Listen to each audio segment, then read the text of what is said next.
Welcome back to all of you. My name is Hina और आज की इस वीडियो में हम बात करने वाले हैं स्टैटिस्टिक की, जो बहुत जल्दी इसका पेपर आने वाला है और बच्चे बहुत परेशान हैं कैसे पढ़े। तो वन शॉट वीडियो होने वाली है जिसमें हमने पूरी स्टैटिस्टिक को ख़त्म करने वाले हैं।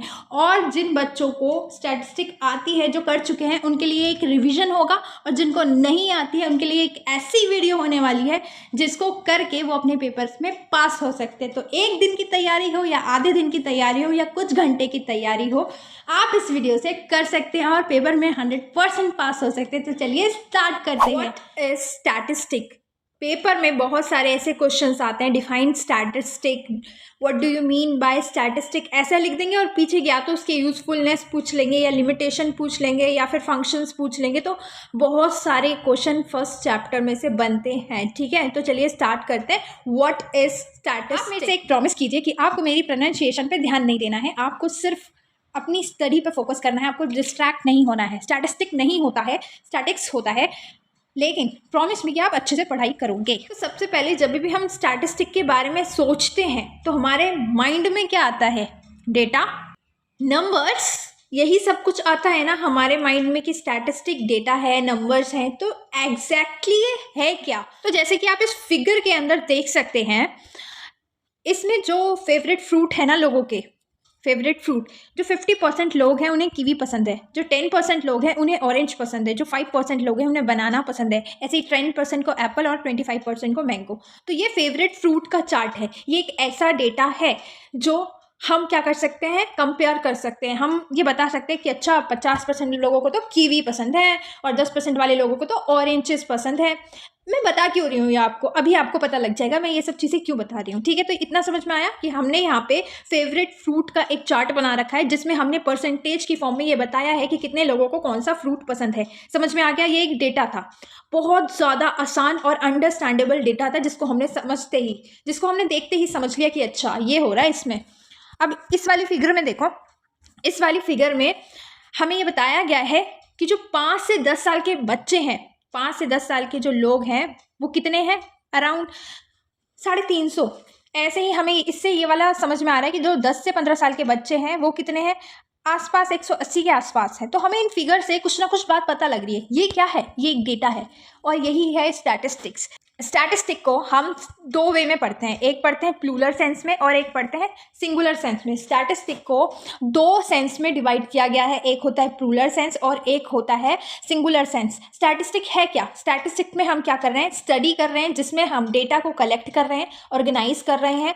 ठीक है, मतलब डेटा से रिलेटेड सारा काम कर रहे हैं, उसको एनालाइज कर रहे हैं, उसको शॉर्ट वे में बना रहे हैं। जैसे कि अभी हमने चार्ट वे में बनाया था ना, बहुत अंडरस्टैंडेबल वे में उसे प्रेजेंट कर रहे हैं और उससे कुछ कंक्लूजन ड्रॉ कर रहे हैं और चीज़ों को समझ रहे हैं कि क्या चीज़ चल रही है। यही तो स्टैटिस्टिक है। अब बात कर लेते हैं बुक की लैंग्वेज की, स्टैटिस्टिक है क्या। देखो, प्लूरल सेंस में ये बोला गया है, दो डेफिनेशन दी गई है स्टैटिस्टिक की। प्लूरल सेंस में ये बोला गया है जो स्टैटिस्टिक है ना वो एग्रीगेट्स ऑफ फैक्ट है, मतलब कलेक्शंस ऑफ फैक्ट है। इसमें एक नंबर नहीं है, इसमें बहुत सारे फिगर्स हैं, बहुत सारे नंबर्स हैं। जैसे कि एग्जाम्पल के लिए अगर मैं बात करूँ एग्रीगेट्स ऑफ फैक्ट्स की, अगर मैंने बोला कि मोहन की जो सैलरी है ना वो 2000 रुपये है, तो ये हुआ सिंगल नंबर, इससे हमें कोई लेना देना ही नहीं है। लेकिन अगर मैं बोलूँ कि राम, मोहन, सोहन 3 भाई थे और उन तीनों की जो सैलरी थी वो 2000, 3000 और 4000 थी, तो यहाँ पे हम क्या कर रहे हैं? कलेक्शन ऑफ फैक्ट्स को, चीज़ों को कलेक्ट कर रहे हैं। यहाँ पे कलेक्शन है, यहाँ पे कोई आइसोलेटेड फिगर नहीं है, यहाँ पे कोई सिंगल फिगर नहीं है, यहाँ पे बहुत सारी फिगर हैं जिसमें हम कंपेयर कर सकते हैं कि कौन से भाई की सैलरी सबसे ज़्यादा है। तो समझ में आ गया? एग्रीगेट ऑफ फैक्ट्स मतलब कलेक्शन ऑफ फैक्ट, जिसमें सिंगल नंबर नहीं है, बहुत सारे नंबर हैं। ठीक है, दूसरा, affected a market extent bye multiplicity of causes, मतलब कि ये जो सारी चीज़ें हैं, ये जो फैक्ट्स है ना वो बहुत सारे फैक्टर्स से क्या कर रही हैं? अफेक्ट हो रही हैं। जैसे कि मैं आपको एक डेटा देती हूँ, मैंने बोला कि दिल्ली के अंदर ना मोमोज खाने वालों की संख्या बहुत ज़्यादा बढ़ गई है। तो ऐसा क्यों हुआ होगा? वो कौन कौन से कारण रहे होंगे? यहाँ पे एक कारण नहीं होगा, बहुत सारे कारण होंगे जो इस फैक्टर को अफेक्ट कर रहे होंगे। जैसे कि क्या पता मोमोज बेचने वाला मोमोज बहुत ज़्यादा अच्छे बना रहा हो, एक फैक्टर ये हो गया। दूसरा फैक्टर ये भी हो सकता है मोमोज की संख्या इसलिए बढ़ी क्योंकि लोगों का ये पसंदीदा फास्ट फूड बन गया हो। एक फैक्टर ये भी हो सकता है कि वो सस्ते में बेच रहा हो, है ना। तो ये एक फैक्टर नहीं होता, मल्टीप्लिसिटी मतलब मल्टीपल कॉजेस के कारण कोई भी एक डेटा इफेक्ट होता है। ठीक है, अब हम स्टैटिस्टिक को न्यूमेरिकली एक्सप्रेस करते हैं, नंबर्स की फॉर्म में एक्सप्रेस करते हैं। हम ये बोलते हैं कि जो मोमोज खाने वालों की संख्या थी वो 5% से बढ़कर 10% हो गई है। पहले 5% खाते थे, अब कितने खा रहे हैं? 10% खा रहे हैं। तो हम इसको क्या कर रहे हैं? न्यूमेरिकली एक्सप्रेस्ड कर रहे हैं। और जो स्टैटिस्टिक होती है वो न्यूमरेटेड और एस्टिमेटेड फिगर में होती है। न्यूमरेटेड मतलब जो एक्चुअल काउंटिंग हमने की है कि अच्छा 1 2 3 4 5 इतने 5 बच्चे आ रहे हैं हमारे ट्यूशन में पढ़ने। एस्टिमेटेड फिगर मतलब जो हमने अनुमान लगा लिया, शायद उसके ट्यूशन में 3 से 4 बच्चे तो आ ही रहे होंगे। तो स्टैटिस्टिक क्या है? न्यूमरेटेड फिगर भी है और एस्टिमेटेड फिगर भी है। और जब भी हम यहाँ पे डेटा को कलेक्ट करते हैं तो हम सिस्टमैटिक मैनर में करते हैं। हम पहले से चीज़ों को प्लान करते हैं, फिर सोचते हैं कि कैसे कैसे कहाँ कहाँ से कलेक्ट करना है, बहुत सिस्टमैटिक वे में करते हैं। और डेटा ऐसा होता है जिसको हम कंपेयर कर सके। जैसे अभी मैंने एग्जाम्पल दिया था कि रोहन, मोहन, सोहन या राम, मोहन, सोहन 3 भाई थे, तीनों की इतनी इतनी सैलरी थी। तो यहाँ पे हम एक दूसरे को कंपेयर कर सकते हैं कि किसकी सैलरी सबसे ज़्यादा थी, किसकी सैलरी कम थी। ठीक है, तो इनका रिलेशन बनता है एक दूसरे के साथ। तो स्टैटिस्टिक क्या है? Statistic mean aggregates of fact which is affected to a marked extent by multiplicity of causes, numerically expressed, enumerated और estimate figure and collected in a systematic manner and relation to each other, that is called statistic. समझ में आया? यहाँ पे आप बहुत ज़्यादा confuse होंगे कि स्टैटिस्टिक प्लूरल सेंस में भी और सिंगुलर सेंस में भी ये पेपर में कौन सी लिखनी है। मैं बताऊंगी आपको, सारी टिप्स एंड ट्रिक्स दूंगी, कैसे पेपर करना है, कैसे क्या पॉइंट्स लिखने हैं। आपको इतना मज़ा आ जाएगा कि आप अगर ये लास्ट वाली वीडियो भी पढ़ के जा रहे हो ना तो आप बहुत अच्छे मार्क्स गेन कर सकते हो, क्योंकि मैं इस तरीके से आपको पॉइंट्स देने वाली हूँ। तो इतना तो समझ में आ गया कि प्लूरल सेंस में स्टैटिस्टिक का क्या मतलब है। अब बात करते हैं सिंगुलर सेंस में। देखो, सिंगुलर सेंस में हम मानते हैं कि स्टैटिस्टिक क्या है? एक ऐसी स्टडी है जिसमें हम डेटा को कलेक्ट कर रहे हैं। ठीक है, कलेक्शन कर रहे हैं, डेटा को लेकर आ रहे हैं, फिर उसको ऑर्गेनाइज कर रहे हैं, अच्छी तरीके से ऑर्गेनाइज मैनर में लगा रहे हैं, फिर उसको प्रेजेंट कर रहे हैं, फिर उसको एनालाइज कर रहे हैं, फिर इंटरप्रिटेशन कर रहे हैं उस न्यूमेरिकली डेटा की। ये होता है सिंगुलर सेंस। ठीक है, ये होता है सिंगुलर सेंस। अब पेपर में कौन सा लिखना है? पेपर में देखो, अगर आपको बहुत अच्छे मार्क्स चाहिए, एंड वक्त की स्टडी पर आप बहुत अच्छे मार्क्स पाना चाहते हो, तो आप लिखना प्लूरल सेंस वाली डेफिनेशन। ठीक है, इससे पहले वाली वो बहुत अच्छी और बहुत इलेबरेटेड डेफिनेशन है। ठीक है, और अगर वो पूछ ले अलग अलग की सिंगुलर सेंस वाली बताओ और प्लूरल सेंस वाली बताओ तो वो भी लिख सकते हो। मैंने लास्ट 5 ईयर के पेपर में देखा है कि स्टैटिस्टिक पे क्वेश्चन जरूर बनते हैं, फर्स्ट चैप्टर में से बहुत क्वेश्चन बनते हैं। तो अब समझ में आ गया कि आपको स्टैटिस्टिक क्या है, जिसमें हम डेटा के बारे में स्टडी करते हैं, डेटा को कलेक्ट करते हैं, उसको ऑर्गेनाइज करते हैं, फिर उसको प्रेजेंट करते हैं, फिर उसको एनालाइज करके कंक्लूजन ड्रॉ करते हैं कि अच्छा हमने ये जो डेटा कलेक्ट करा था इससे कंक्लूजन निकल रहा है कि हमने ये पता किया कि इंडिया में कितना लिटरेसी रेट है, हमने उससे कंक्लूजन निकाला अच्छा इंडिया में कितनी अनएम्प्लॉयमेंट रेट है, कितना एम्प्लॉयमेंट रेट है। ये सारे कंक्लूजन निकल के आते हैं किससे? स्टैटिस्टिक से। समझ में आ गया कि स्टैटिस्टिक किसे कहते हैं। और मैंने एग्जाम्पल के लिए यहाँ पे लिखा है कि number of people Delhi who eat momo out of total population, ये भी क्या है? स्टैटिस्टिक है। हम ये देख रहे हैं कि जितनी भी हमारे पास पॉपुलेशन है, दिल्ली के अंदर जितनी भी पॉपुलेशन है, उसमें से कितना भाग मोमोज खाता है, तो वो है 90% भाग। तो यही क्या है? यही स्टैटिस्टिक है, जिसमें हमने डेटा को कलेक्ट किया, फिर उसको एनालाइज किया, ऑर्गेनाइज किया। ठीक है, फिर उससे एक कंक्लूजन ड्रॉ करा कि 90% लोग दिल्ली में मोमोज खाते हैं। ठीक है, अब बात करते हैं दूसरे एग्जाम्पल की। देखो, दूसरे एग्जाम्पल में मैंने क्या लिखा है? The rate of crime in a specific area over a certain period of time. मतलब कि स्टैटिस्टिक्स से हमने ये पता किया कि एक एरिया में कितना क्राइम रेट बढ़ गया है। ठीक है, फिर स्टैटिस्टिक्स से हमने क्या पता किया कि इन्फ्लेशन रेट कितना बढ़ गया है, 20% बढ़ गया। यही तो स्टैटिस्टिक है, जिसमें हम डेटा को एनालाइज कर रहे हैं, डेटा को कलेक्ट कर रहे हैं। ठीक है, यही होता है स्टैटिस्टिक। आई होप कि आपको स्टैटिस्टिक समझ में आया होगा। स्टैटिस्टिक में बहुत सारी टेक्निक्स होती हैं, टूल्स होते हैं, ऐसी स्टडी होती है जिसमें हम डेटा के बारे में एनालाइज करके कंक्लूजन ड्रॉ करते हैं, वही स्टैट्स कहलाती है। अब बात करते हैं उसके कैरेक्टरिस्टिक की। तो देखो, कैरेक्टरिस्टिक अभी मैंने बताया था वो डेफिनेशन प्लूरल सेंस वाली। अगर आपको डेफिनेशन क्लियर है ना तो आप उसमें से कैरेक्टरिस्टिक बहुत इजीली निकाल सकते हो। तो अभी हमने पढ़ा था कि स्टैटिस्टिक क्या है? एग्रीगेट्स ऑफ फैक्ट है, मतलब कलेक्शंस ऑफ फैक्ट है जो न्यूमेरिकली एक्सप्रेस्ड किया जाता है, जो कि बहुत सारे मल्टीप्लिसिटी ऑफ फैक्टर से अफेक्ट होता है। इसमें एक्चुअल काउंटिंग भी होती है और एस्टिमेटेड फिगर्स भी लिए जाते हैं, उसको सिस्टमैटिक मैनर में कलेक्ट किया जाता है। और प्रीडिटरमाइंड पर्पस, मतलब कि ये पॉइंट मैंने पीछे नहीं पढ़ा था, इसका मतलब ये होता है कि जब हम स्टैटिस्टिक कर रहे हैं ना तो हमने पहले से ही कोई ऑब्जेक्टिव सेट कर लिया है कि हमें क्या चाहिए, हमें अनएम्प्लॉयमेंट रेट चाहिए। इसके लिए हम डेटा को कलेक्ट करेंगे, एनालाइज करेंगे, चीज़ों को न्यूमेरिकली फॉर्म में एक्सप्रेस करेंगे, बहुत सारी चीज़ें करेंगे। उसके बाद हमें कंक्लूजन मिलेगा कि अच्छा अनएम्प्लॉयमेंट रेट इतना है। तो प्री डिटरमाइंड पर्पस, जो हमने पहले से ही डिटरमाइन कर लिया है, उस पर्पस के लिए हम स्टैटिस्टिक करते हैं। ओके, समझ में आ गया स्टैटिस्टिक क्या है, उसके क्या क्या फीचर्स है। अब बात करते हैं फंक्शंस की। देखो, फंक्शंस की बात करें तो जो स्टैट्स है ना, अभी आपने देखा इतना कॉम्प्लेक्स डेटा था हमारे पास, हमें नहीं पता था कितने लोगों को पॉपुलेशन में कौन सा फ्रूट पसंद है, कितने लोगों को कौन सा फ्रूट पसंद है।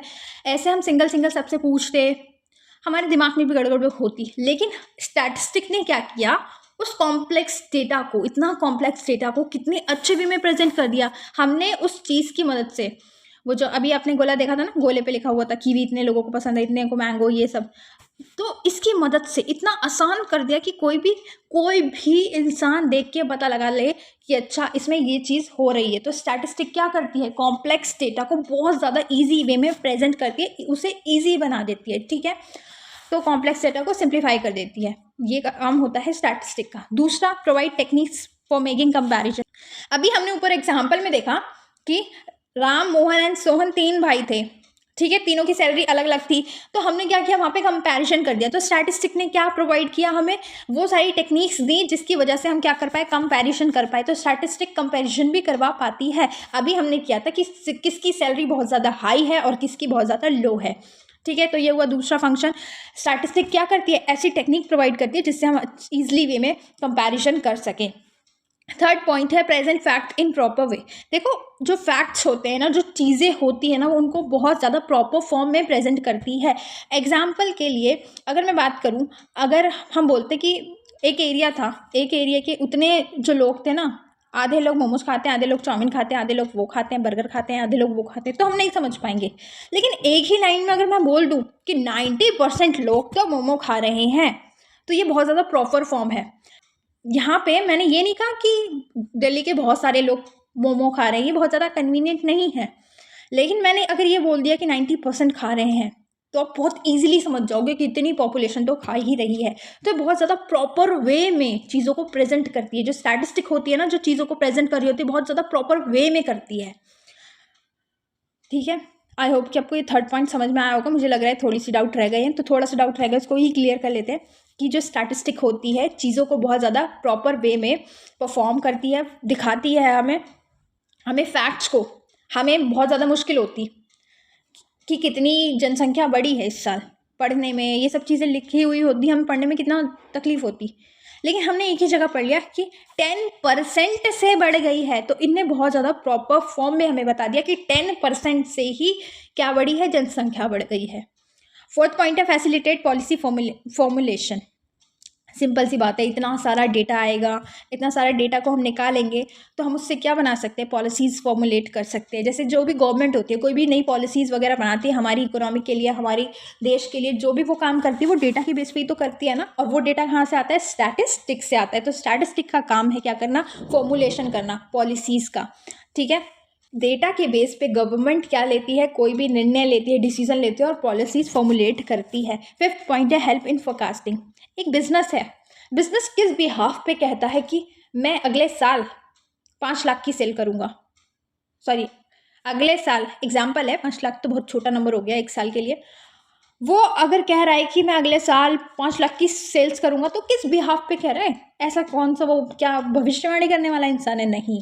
वो किस बिहाफ पे कह रहा है, जो उसके पास पास्ट का डेटा है, उसने जो हर महीने हर साल सेल की है, उसको एनालाइज करते हुए, उसको देखते हुए, जांचते हुए, परखते हुए उसने फोरकास्ट किया, उसने बता दिया कि मैं अगले साल तो इतनी सी अपनी सेल्स और बढ़ा ही लूँगा और करूँगा ही करूँगा। तो उन्होंने कैसे फोरकास्ट किया, स्टैटिस्टिक की मदद से। स्टैटिस्टिक की मदद से उसने डेटा को एनालाइज करते हुए, जो स्टैटिस्टिक ने डेटा दिया ना कि उसने वो कितने सालों में कितनी सेल्स कर रहा है, फिर उसी को देखते हुए उन्हें आगे की सेल्स को फोरकास्ट कर दिया। तो स्टैटिस्टिक क्या करती है, फोरकास्टिंग में भी मदद करती है। तो ये थे उसके कुछ फंक्शंस जहाँ पे स्टैटिस्टिक के ये सारे काम थे, ठीक है। कॉम्प्लेक्स डेटा को सिंपल बनाना, मेकिंग कंपैरिजन करवाना, फैक्ट्स को प्रॉपर वे में प्रेजेंट करना, फॉर्मुलेट करना पॉलिसीज, और हेल्प इन फोरकास्टिंग में मदद करना। देखो, अब आप सोच रहे होंगे पेपर में कैसे लिखना है, क्या लिखना है। ये सारे पॉइंट्स हैं, इन सारे पॉइंट्स को आपको दिमाग में रखना है, और इन्हीं सारे पॉइंट्स पे पहले फंक्शंस पूछ लिए, तो सिंप्लीफाई कॉम्प्लेक्स डेटा, फिर उसके बाद यहाँ पे पूरा आप अपने डिटेल नॉलेज जितनी भी आपके दिमाग में, जितनी भी आप इंग्लिश बना सकते हो वो डालो, नीचे एग्जाम्पल डाल दो, अच्छे करने के लिए एग्जाम्पल डाल दो। ये इतना अच्छा पॉइंट मिलेगा ना, वो नंबर काटने से भी नहीं काट पाएगा, भले ही आपने इंग्लिश गलत लिखी हो, वो देखेगा ना इसने पहले पॉइंट को हाईलाइट किया है, पॉइंट के बाद फिर उसने डिटेल इन्फॉर्मेशन लिखी है उसमें, फिर उसके बाद उसने एग्जाम्पल लिखा है, वो काट ही नहीं सकता नंबर। तो इन सारे पॉइंट्स को, की पॉइंट्स को याद रखना है आपको। अब बात करते हैं इंपॉर्टेंस की। इंपॉर्टेंस, नीड, यूजेस, एडवांटेज, कोई भी क्वेश्चन पूछ ले आप ये वाले सारे पॉइंट्स भर देना, ठीक है। तो पहला है इम्पॉर्टेंस इन इकोनॉमी। देखो वैसे तो स्टैटिस्टिक के बहुत सारे एडवांटेज है कि हम स्टैट्स क्यों करते हैं, हम स्टैटिस्टिक क्यों बनाते हैं, वैसे तो बहुत सारे एडवांटेज है, लेकिन मैंने यहाँ पे ना डिफाइन कर दिया कि इकोनॉमिक्स में क्या एडवांटेज है, बिजनेसमैन के लिए क्या एडवांटेज है, पॉलिटिकल फील्ड के लिए क्या एडवांटेज है, ठीक है। आप चाहो तो ऐसे भी करके लिख सकते हो, लेकिन ऐसे लिखोगे तो बहुत ज़्यादा अच्छे नंबर मिलेंगे।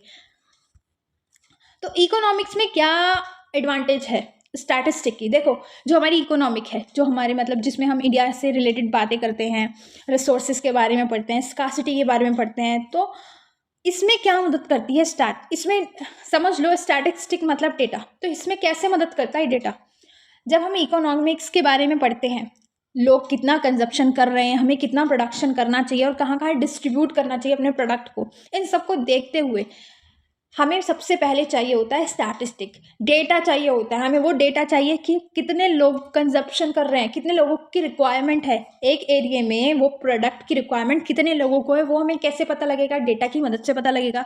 फिर हम ये सोचेंगे कितना कंजप्शन कर रहे हैं उतना ही हम प्रोडक्शन करेंगे on the basis of consumption पे, ठीक है। अब जब प्रोडक्शन करेंगे फिर इसको डिस्ट्रीब्यूट करेंगे, तो इन सब के लिए हमें क्या चाहिए, डेटा चाहिए। तो इकोनॉमिक्स में भी स्टैटिस्टिक बहुत मदद करता है, ठीक है। अब बात करते हैं बिजनेसमैन के लिए। अभी मैंने फोरकास्टिंग का एग्जांपल दिया था। बिजनेसमैन क्या करता है, अब जो भी मार्केटिंग, फाइनेंस, प्रोडक्शन, ये सारी चीज़ों में किसका यूज़ करता है, स्टैटिस्टिक का यूज़ करता है। मार्केटिंग करने के लिए, फाइनेंशियल प्रोडक्शन करने के लिए, कि उसके प्रोडक्ट की मार्केट में कितनी डिमांड है, कितनी सप्लाई हो रही है, कहाँ कहाँ लोगों को ज़रूरत है, ठीक है। अपनी स्किल्स को इन्हांस करने के लिए, मार्केटिंग स्ट्रैटेजीज बनाने के लिए, ठीक है। कहाँ पे प्रोडक्ट को प्रमोट करना है, कहाँ पे नहीं, बहुत सारी चीज़ों को करने के लिए उसे क्या चाहिए, डेटा चाहिए। जब वो डेटा है तो वो बहुत ईजिली अपने हर एक काम को परफॉर्म कर सकते हैं। तो बिजनेसमैन के लिए भी स्टैटिस्टिक बहुत ज़्यादा ज़रूरी है। अगर उसके पास स्टैटिस्टिक नहीं है ना, वो अपनी सेल्स को फोरकास्ट नहीं कर सकता, अपनी सेल्स का अनुमान नहीं लगा सकता, फिर वो सेल्स को बढ़ा भी नहीं सकता, ऐसे ही सेल्स क्वार्टर फिक्स नहीं कर सकता। तो डेटा बहुत ज़्यादा ज़रूरी होता है बिजनेसमैन के लिए भी। अब बात करें पॉलिटिकल फील्ड में क्या इंपॉर्टेंस है स्टैटिस्टिक की। देखो पॉलिटिकल फील्ड में बहुत ज़्यादा स्टैटिस्टिक यूज़ होता है। जो भी गवर्नमेंट पॉलिसीज़ वगैरह बनाती है, 5 सालों में वो ये काम करेगी, वो काम करेगी, ये वाली पॉलिसीज़ आ रही है, ये वाली योजना आ रही है, वो वाली योजना आ रही है, ये सब किसके बेसिस पे आती है, हमारा लिटरेसी रेट, एम्प्लॉयमेंट रेट, ये सब किसके बेसिस पे आ रहे हैं, डेटा के बेसिस पे ही तो आ रहे हैं। वो इस डेटा को एनालाइज करते हुए, डेटा को देखते हुए ही तो पॉलिसीज़ वगैरह फॉर्म करेंगी, और किसी को क्रिटिसाइज़ करने के लिए कि उसने कैसा काम किया है। अब देखो एक सरकार बनी, सरकार ने कुछ काम किया, ठीक है। अब वो सरकार अगले साल नहीं बनी, मतलब हट गई, 5 सालों के बाद वो हट गई, तो हम उसके काम को तो देखेंगे कि उसने कितना कितना काम किया था। और वो काम कैसे देख रहे हैं, हम डेटा के थ्रू देख रहे हैं, कितना एम्प्लॉयमेंट रेट बढ़ा, कितनी गरीबी बढ़ी, कितना ये बढ़ा, कितना वो बढ़ा, ये सब में डेटा इन्वॉल्व है। तो कहीं ना कहीं किसी और अदर पार्टी को क्रिटिसाइज करने के लिए, पॉलिसीज़ वगैरह बनाने के लिए हमें स्टैटिस्टिक की ज़रूरत पड़ती ही पड़ती है। अब बात करते हैं बैंकिंग सेक्टर में। देखो बैंकिंग सेक्टर में कुछ लोग पैसे को डिपॉजिट करते हैं, ठीक है, सेविंग अकाउंट खुलवाते हैं, पैसे को डिपॉजिट करवा रहे होते हैं। और ये क्या कर रहे हैं, कुछ लोग लोन के लिए भी अप्लाई करते हैं, लोन भी ले रहे हैं।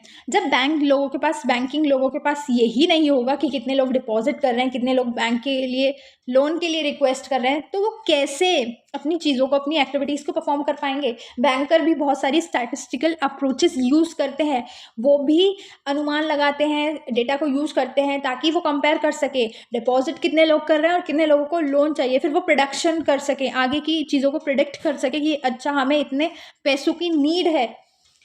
आई होप कि मैं जो कह रही हूँ वो बात आप समझ पा रहे होंगे।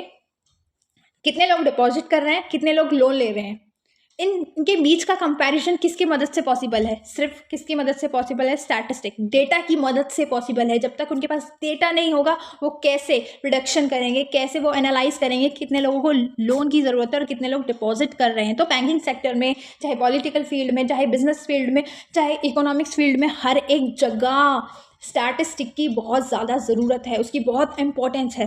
5th पॉइंट की बात करूँ तो एजुकेशन फील्ड में भी स्टैटिस्टिक बहुत ज़्यादा इंपॉर्टेंस है। जब भी टीचर्स रिजल्ट बनाती हैं, किसके बेसिस पे बनाती हैं, नंबर्स के बेसिस पे। वो नंबर्स कितने साइंस में आए, कितने इंग्लिश में आए, ये सब क्या है, स्टैटिस्टिक तो है, जहाँ पर कंक्लूजन ड्रॉ किया जाता है रिजल्ट की फॉर्म में। रिजल्ट बना दिया, इसका मतलब वो कहाँ से, वो सारे जो डेटा को एनालाइज किया गया होगा, ये क्या है, ये सब स्टैटिस्टिक तो ही है। वो किसी एक पर्सन, किसी एक स्टूडेंट की, इंडिविजुअल के बीच में डिफरेंस बता पाती है, उसकी परफॉर्मेंस में बता पाती है कितना एनहांस करा है, कितना अगले साल बढ़ा है। पेरेंट्स मीटिंग में बताते हैं ना, बच्चा इतना बढ़ गया है आपका या इतना घट गया है। ये सब किसके बेसिस पे हो रहा है? स्टैटिस्टिक के तो बेसिस पे हो रहा है। हर एक जगह स्टैटिस्टिक बहुत ज़्यादा ज़रूरी हो गई है कंपेयर करने के लिए, प्रोडक्शन करने के लिए हर जगह क्या है, स्टैटिस्टिक की ज़रूरत है। अब मैं आपको एक बात बताती हूँ, ये जो इंपॉर्टेंस पढ़े ना आपने, इकोनॉमिक्स में बिजनेसमैन के लिए इंपॉर्टेंस है, पॉलिटिकल फील्ड में स्टैटिस्टिक इंपॉर्टेंट है, बैंकिंग सेक्टर में इंपॉर्टेंस है, एजुकेशन फील्ड में, यही सारे पॉइंट आप स्कोप में लिख देना है। स्कोप का मतलब होता है स्टैटिस्टिक कहाँ कहाँ तक फैली हुई है, कहाँ कहाँ तक उसका स्कोप है, उसने कौन कौन से एरिया को कवर कर रहा है, ये क्वेश्चन होता है स्कोप में। अगर क्वेश्चन आए कि स्कोप लिखने हैं स्टैटिस्टिक के, तो आप लिख सकते हैं कि इकोनॉमिक में भी इसका स्कोप है, बिजनेस फील्ड में भी इसका स्कोप है, पॉलिटिकल फील्ड में भी इसका स्कोप है, बैंकिंग सेक्टर में भी इसका स्कोप है, एजुकेशन फील्ड में भी इसका स्कोप है। तो हम हर जगह स्कोप लिख सकते हैं। तो ये जितने भी इंपॉर्टेंस के पॉइंट है स्कोप में घुसा सकते हो आप। अब बात करते हैं लिमिटेशन की, ठीक है, कि स्टैटिस्टिक के क्या डिसएडवांटेज हैं, क्या लिमिटेशंस है। तो स्टैटिस्टिक हमने पढ़ा कि वो इंडिविजुअल आइसोलेटेड फिगर्स के साथ डील नहीं करती, वो किसके साथ डील करती है? एग्रीगेट्स ऑफ फैक्ट्स के साथ, कलेक्शंस ऑफ फैक्ट्स के साथ। हाइट ऑफ हीना मैटर नहीं करता, हीना की कितनी हाइट है ये मैटर नहीं करता। लेकिन हाँ, अगर इस ग्रुप में एवरेज हाइट पता लगाई जाए, इन सबकी हाइट को लिखा जाए, फिर इनको कंपेयर किया जाए, फिर एवरेज हाइट निकाली जाए, तो ये स्टैटिस्टिक है। ये स्टैटिस्टिक नहीं है, क्योंकि स्टैटिस्टिक डील ही नहीं करती इंडिविजुअल के साथ। तो ये इसकी पहली लिमिटेशन है। पहली लिमिटेशन क्या है?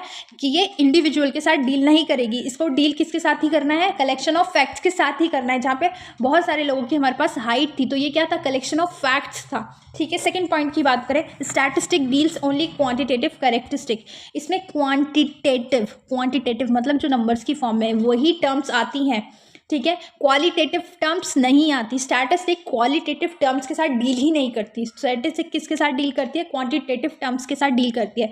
क्वांटिटेटिव टर्म्स वो टर्म्स जिनको हम किस में प्रेजेंट कर सकते हैं? जिसमें न्यूमेरिकल्स हो, जिसमें नंबर्स हो, जो किस में एक्सप्रेस की जा सके? न्यूमेरिकल टर्म्स में एक्सप्रेस की जा सके, वो होती है क्वांटिटेटिव टर्म।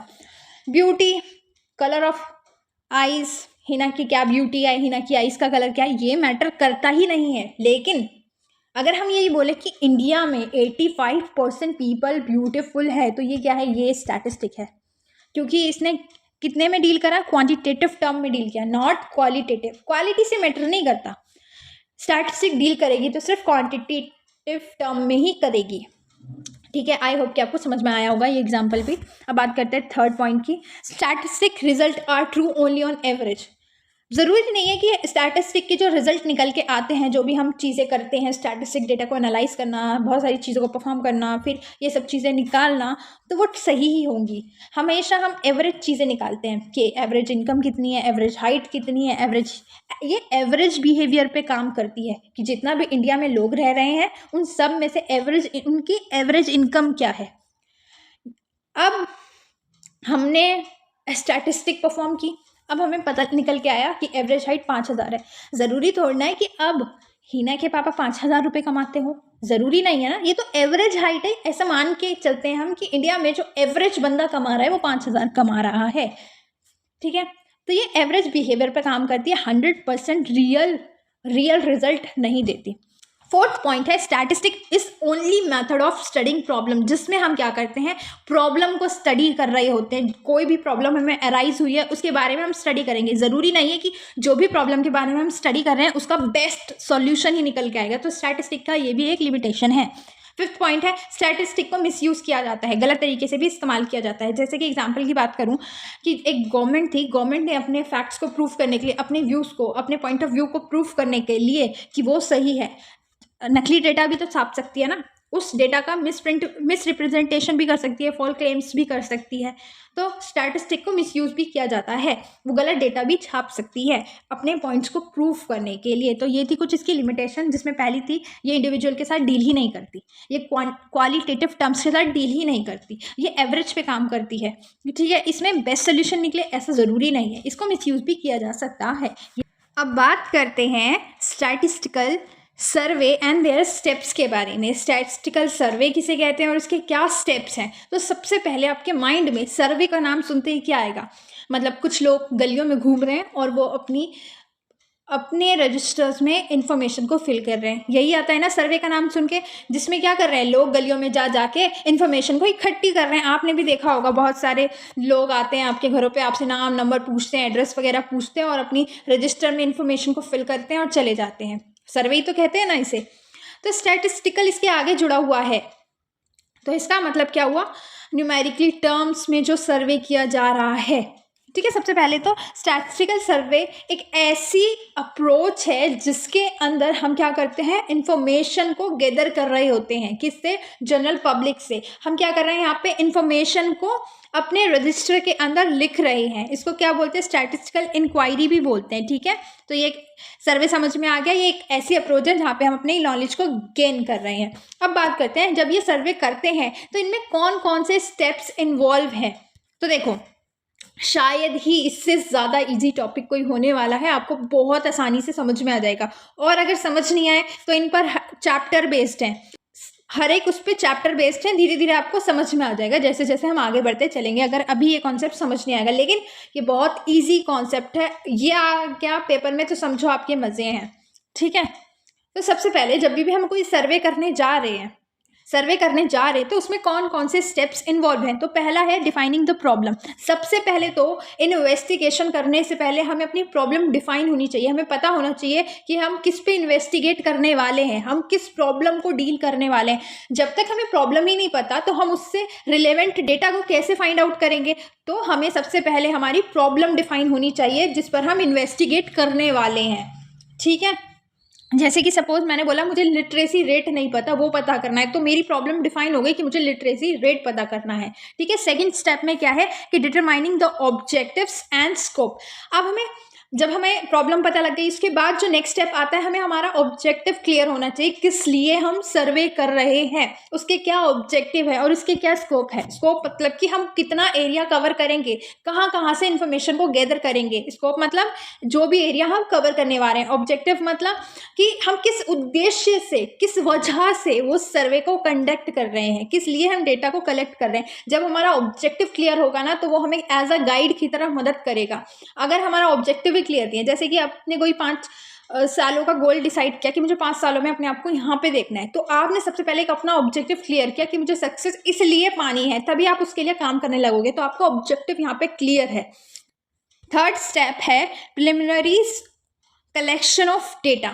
मतलब जब हम डेटा को कलेक्ट करने जा रहे हैं उससे पहले की जो तैयारी है, देखो यहाँ पे लिखा हुआ है ना कलेक्शन ऑफ डेटा, यहाँ पर हम डेटा को कलेक्ट कर लेंगे। उससे पहले की जो तैयारी है सारी, वो आती है इस स्टेप्स के अंदर। अब हम यहाँ पे ये डिसाइड करेंगे हमारा जो सोर्स ऑफ डेटा है वो क्या होना चाहिए। हम प्राइमरी सोर्स से डेटा को कलेक्ट करने वाले हैं या सेकेंडरी सोर्स से। हमें पता होनी चाहिए हमें किस टाइप की इंक्वायरी करनी है। इंक्वायरी भी बहुत डिफरेंट टाइप्स की होती है, सेंसस, सैम्पल, रेगुलर, बहुत सारी इंक्वायरी होती है। तो हमें पता होना चाहिए हम कैसी इंक्वायरी करने वाले हैं। हमें हमारी स्टैटिस्टिकल यूनिट डिफाइन होनी चाहिए कि हम कौन सी यूनिट में डेटा को कलेक्ट करने वाले हैं। और हमें यह पता होना चाहिए कि हमारे डेटा की जो एक्यूरेसी है कितनी होनी चाहिए, हमें कितना एक्यूरेट रिजल्ट चाहिए। तो ये सारी तैयारी जब हम पहले करते हैं, इसे ही क्या बोलते हैं, preliminary collection of data.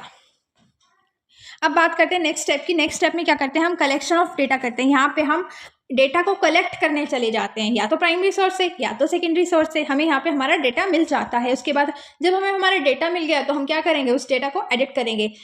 Data को एडिट करने के लिए हम जितनी भी ओवरलैपिंग हुई है, ठीक है, उसको रिमूव करेंगे। जितना भी डुप्लीकेशन हुआ है, जो हमें नहीं चाहिए, जो फालतू की चीज़ें हैं, ये सब चीज़ें हम करेंगे। ठीक है, ताकि ज़्यादा से ज़्यादा हमारे पास इफेक्टिव डेटा आ सके। ठीक है, आपने भी कोई वीडियो बनाई, अब देखो ये वीडियो मैं आपके लिए बना रही हूँ, इसमें मैं थोड़ी बहुत ट्रिम वगैरह करूँगी, क्योंकि कहीं ना कहीं गलती हो जाएगी। जैसे कि कहीं पे कोई गैप आ गया, कहीं पे कुछ हो जाता है, कहीं पे कुछ हो जाता है, कहीं पे कोई आवाज़ कर देता है, तो ऐसी चीज़ें जब खराब हो जाती है तो उसको ट्रिम करना पड़ता है ना। तो वैसे ही हम यहाँ पे क्या करेंगे, जब हमारे पास डेटा आ जाएगा हम उसको क्या करेंगे, एडिट करेंगे, ताकि हम मैक्सिमम एक्यूरेसी पा सकें। फिर उसके बाद अब हम डेटा को कोड करेंगे। कोडिंग आज की डेट में सबको ही पता है कोडिंग क्या होता है। तो यहाँ पे हम डेटा को कोड करेंगे, ठीक है, सिंबल असाइन करेंगे, अल्फ़ाबेटिकली, न्यूमेरिकली, ये सब चीज़ें करेंगे यहाँ पे। उसके बाद हम क्या कर देंगे, डेटा को क्लासीफाई कर देंगे एंड टेबुलेशन फॉर्म में कर देंगे। चार्ट, टेबल्स, ग्राफ, ये सब चीज़ें बनाएंगे। जो भी हमने डेटा कलेक्ट किया, उसको एडिट किया, उसको कोड किया, उसके बाद क्या कर देंगे, क्लासीफाई कर देंगे। किस फॉर्म में, चार्ट की फॉर्म में। अभी हमने शुरुआत में देखा ना कैसे हमें पता लग गया कितनी पॉपुलेशन को कौन सा फ्रूट पसंद है। ये सब क्या था, वो चार्ट, टेबल, ग्राफ, यही तो था ना।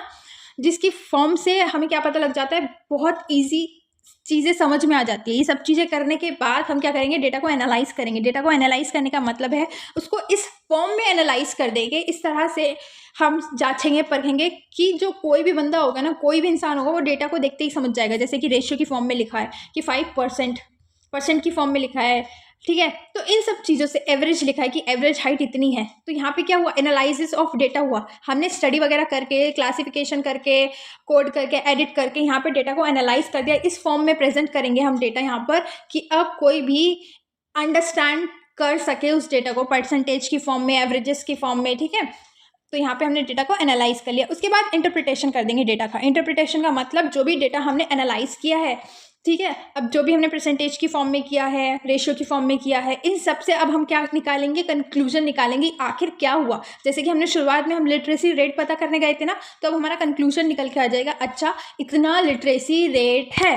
फिर उसके बाद क्या कर लेंगे, हम उसको रिपोर्ट बना देंगे, उसकी रिपोर्ट बना देंगे और उसको रिपोर्ट की तरह प्रेजेंट कर देंगे।